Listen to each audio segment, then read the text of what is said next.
But across the country, cops are looking more and acting more like soldiers. The militarization of police in America. A small, sleepy town in North Carolina called Roanoke Rapids may bear little resemblance to Kabul or Baghdad. But its police department now has its own mine-resistant ambush-protected vehicles, or AMRAPs. So do police departments in many other towns and counties across the U.S., all thanks to the Pentagon's so-called 1033 program, which provides or transfers surplus Department of Defense military equipment to state and local civilian law enforcement agencies without charge. Since last night's declaration of martial law, the soldiers are moving in secure key areas. About the small people, and we care about the small people. High-powered rifles, flashbang grenades, burning buildings, a community under siege. Now, these images behind me depict a war zone. But this is actually Ferguson, Missouri, a Midwestern town of about 23,000. No, they're here already.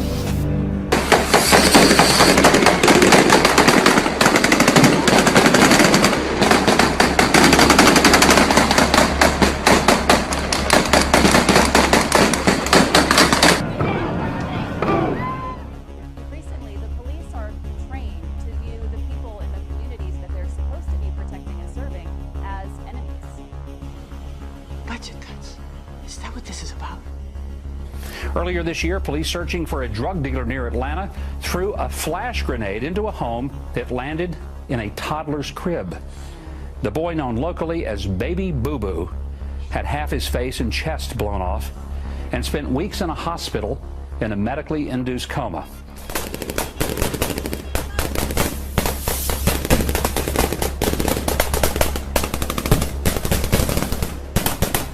Trust. Do you trust the government? You're telling me that you're going to fake some terrorist thing just to get some money out of Congress? Well, unfortunately, Mr. Hennessy, I have no idea how to fake killing 4,000 people. So we're just going to have to do it for real. So why is this thought to be a good idea to actually bring these high-caliber weapons into U.S. streets? I don't think it's a good idea. You know, Captain, one might ask, will this equipment not obscure the lines between soldier and police officers, especially in those small communities where they're already being distributed? What's your take on that? Yes, it will obviously obscure the line between military and the police.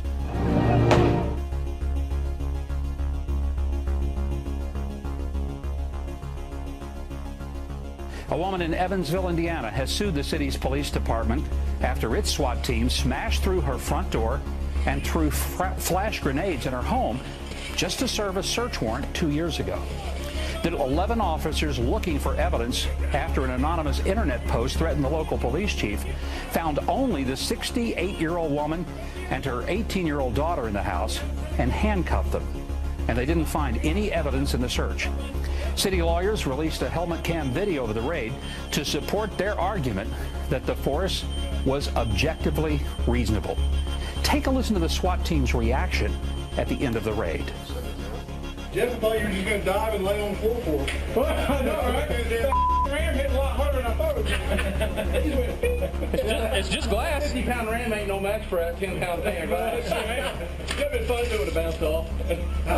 Well, that's all I'm thinking. You're going to plate the glass. So you get made fun of if it's 15 hits or 1 hit?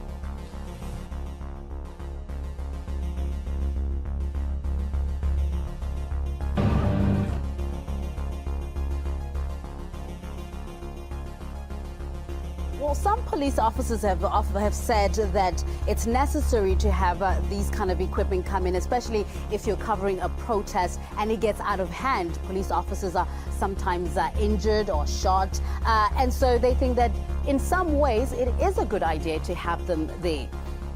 That is the worst idea I could think of, is to have high caliber weapons at a protest.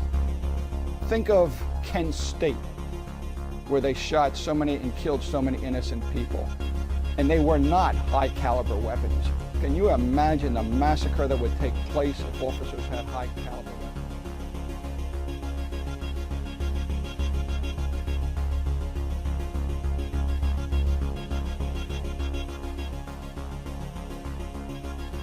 What happens to the equipment then at that point? What do you think should happen to that equipment that's being brought back home? No problem with them destroying that equipment whatsoever, instead of using it in this country. Men in Kevlar vests and helmets, camouflage, carrying automatic rifles, moving in tactical armored vehicles. These aren't American troops on the battlefield, but police in Ferguson.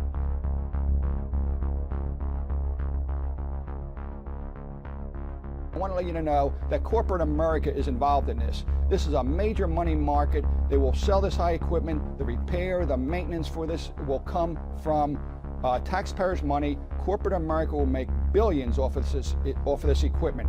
You heard of the prison industrial complex. You heard of the military industrial complex. Corporate America now wants to make a police industrial complex where they'll make billions off of police departments.